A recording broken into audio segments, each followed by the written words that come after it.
नमस्कार दोस्तों, genius glimpse channel में आपका स्वागत है। आज की इस वीडियो में हम देखने वाले हैं टॉप 26 जीके के ऐसे एमसीक्यू जो सभी परीक्षाओं के लिए बहुत ही महत्वपूर्ण रहेंगे। तो दोस्तों, वीडियो शुरू से लेकर आखिर तक आप पूरा देखना। अगर आपने चैनल को सब्सक्राइब नहीं किया है तो प्लीज़ सब्सक्राइब कर लीजिए और ऐसी नई वीडियो के नोटिफिकेशन के लिए बेल आइकन को भी ज़रूर दबाएँ। चलिए बिना देरी करे शुरू कर लेते हैं। पहला सवाल आता है, जय हिंद का नारा किसने दिया था? ऑप्शन आते हैं, सुभाष चंद्र बोस ने, महात्मा गांधी ने, मोतीलाल नेहरू ने या इनमें से कोई नहीं। तो जय हिंद का नारा दिया था दोस्तों सुभाष चंद्र बोस जी ने, यानी कि ऑप्शन ए इसका सही उत्तर है। अगला सवाल आता है, WLL का अर्थ है। ऑप्शन आते हैं, without lever line, wireless in local loop, wireless in loop line, with in local line. इसका अर्थ है दोस्तों वायरलेस इन लोकल लूप, यानी कि ऑप्शन बी दूसरे प्रश्न का सही उत्तर है। अगला सवाल आता है, सेस का पूर्ण रूप क्या है? Special economic zone, small economic zone, service economic zone या इनमें से कोई नहीं। तो SEZ का मतलब है दोस्तों स्पेशल इकोनॉमिक जोन, इसकी फुल फॉर्म होती है। तो ऑप्शन ए इसका सही उत्तर है। अगला सवाल आता है, किसने कहा था तुम मुझे खून दो मैं तुम्हें आज़ादी दूंगा? ऑप्शन आते हैं, भगत सिंह, चंद्रशेखर आज़ाद, अरविंद घोष या सुभाष चंद्र बोस। तो ये कहा था दोस्तों सुभाष चंद्र बोस जी ने, तो ऑप्शन डी इसका सही उत्तर है। अगला सवाल आता है, देश बंधु की उपाधि संबंधित है BR अम्बेडकर से, विपिन चंद्र पाल से, रविन्द्रनाथ टैगोर से या चित्तरंजन दास से। देश बंधु की उपाधि दोस्तों संबंधित है चित्तरंजन दास से, यानी कि ऑप्शन डी का सही उत्तर है। अगला सवाल आता है, सुभाष चंद्र बोस ने सिंगापुर से दिल्ली चलो का नारा दिया 1992 में, 1942 में, 1943 में, 1944 में, 1945 में। तो ये नारा दिया था दोस्तों 1943 में, आज़ादी से पहले की ही बातें हैं ये सब। तो ऑप्शन बी इसका सही उत्तर है। अगला सवाल आता है, गांधी इरविन समझौता किससे संबंधित है?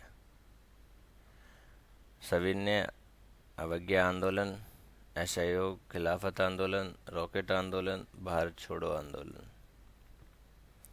गांधी इरविन समझौता संबंधित है दोस्तों सविनय अवज्ञा आंदोलन से, यानी कि ऑप्शन ए इस प्रश्न का सही उत्तर है। अगला सवाल आता है, महात्मा गांधी को सर्वप्रथम राष्ट्रपिता किसने कहा? सरदार वल्लभ भाई पटेल, जवाहरलाल नेहरू, सुभाष चंद्र बोस या चंद्रशेखर आज़ाद। तो राष्ट्रपिता कहा था सुभाष चंद्र बोस जी ने, ऑप्शन सी इसका सही उत्तर है। अगला सवाल आता है, कायदे आज़ाद किसे कहा जाता है? ऑप्शन आते हैं, मोहम्मद अली जिन्ना, जवाहरलाल नेहरू, भगत सिंह या महात्मा गांधी। कायदे आज़ाद कहा जाता है दोस्तों मोहम्मद अली जिन्ना को, यानी कि ऑप्शन ए इसका सही उत्तर है।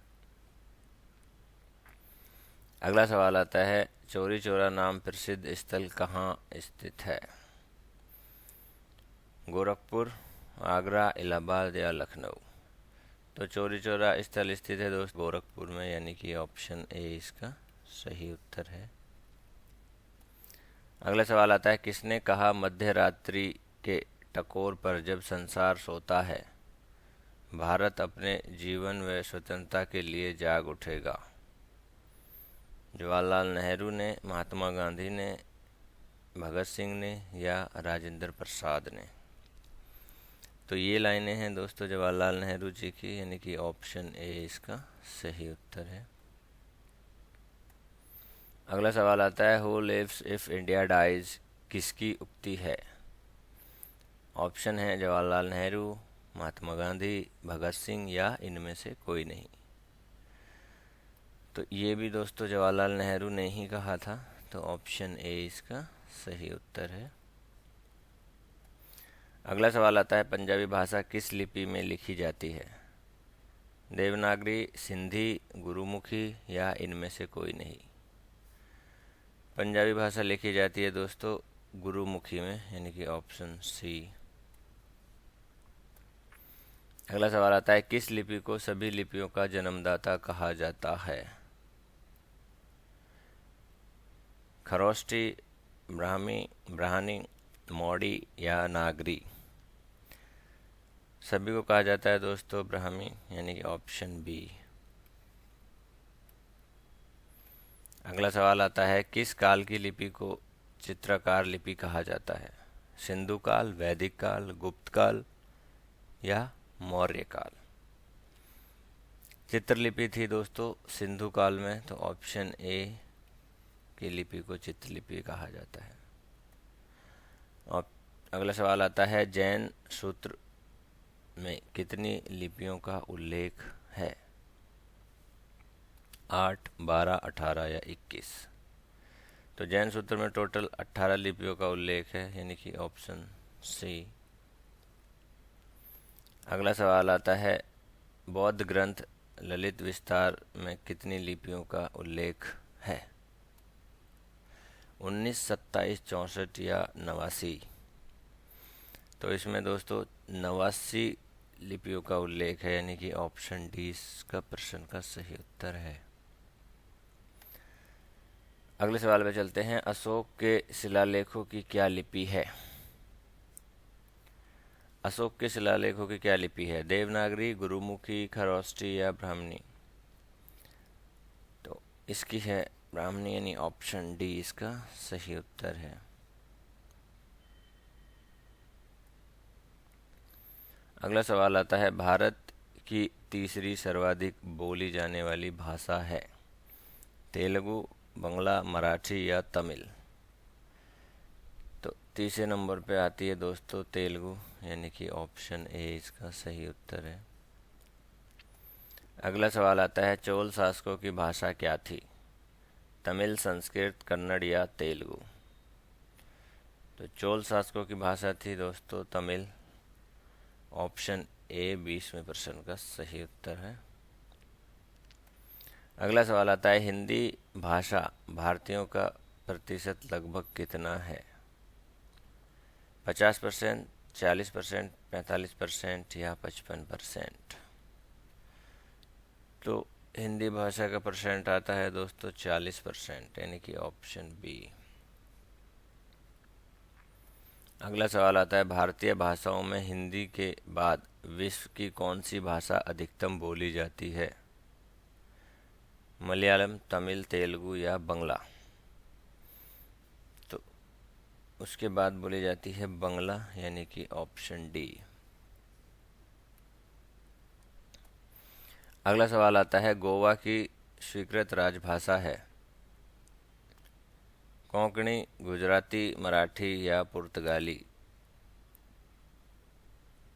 गोवा की स्वीकृत राजभाषा है दोस्तों कोंकणी, यानी कि ऑप्शन ए इसका सही उत्तर है। अगला सवाल आता है, कौन सी भाषा देवभाषा है? हिंदी, खड़ी भाषा, संस्कृत या पाली? देवभाषा है दोस्तों संस्कृत, यानी कि ऑप्शन सी इसका सही उत्तर है। अगला सवाल आता है, भारत की प्राचीन भाषा है? संस्कृत, हिंदी, पाली या प्राकृत? दोस्तों भारत की प्राचीन भाषा तो संस्कृत ही है, तो यानी कि ऑप्शन ए इसका सही उत्तर होगा। अगला सवाल आता है, निम्नलिखित में से किस देश में अधिकतम संख्या में भाषाएं बोली जाती हैं? ब्रिटेन, यूएसए, फ्रांस या भारत? अधिकतम भाषाओं की श्रेणी में भी भारत ही सबसे ऊपर है दोस्तों, यानी कि ऑप्शन डी इसका सही उत्तर है।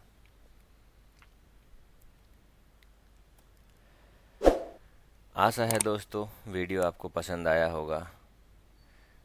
ये प्रश्न दोस्तों सभी परीक्षाओं के लिए बहुत ही महत्वपूर्ण होने वाले हैं। जीके एमसीक्यूज़ की वीडियो में मैं इसी तरह के क्वेश्चंस लाता हूँ जो सभी परीक्षाओं में बहुत ही महत्व रखते हैं। तो प्लीज़ आप चैनल को सब्सक्राइब कर लीजिए और नोटिफिकेशन के लिए आप बेल आइकन को भी दबाएं ताकि आपको रेगुलर नोटिफिकेशन मिल सके। धन्यवाद।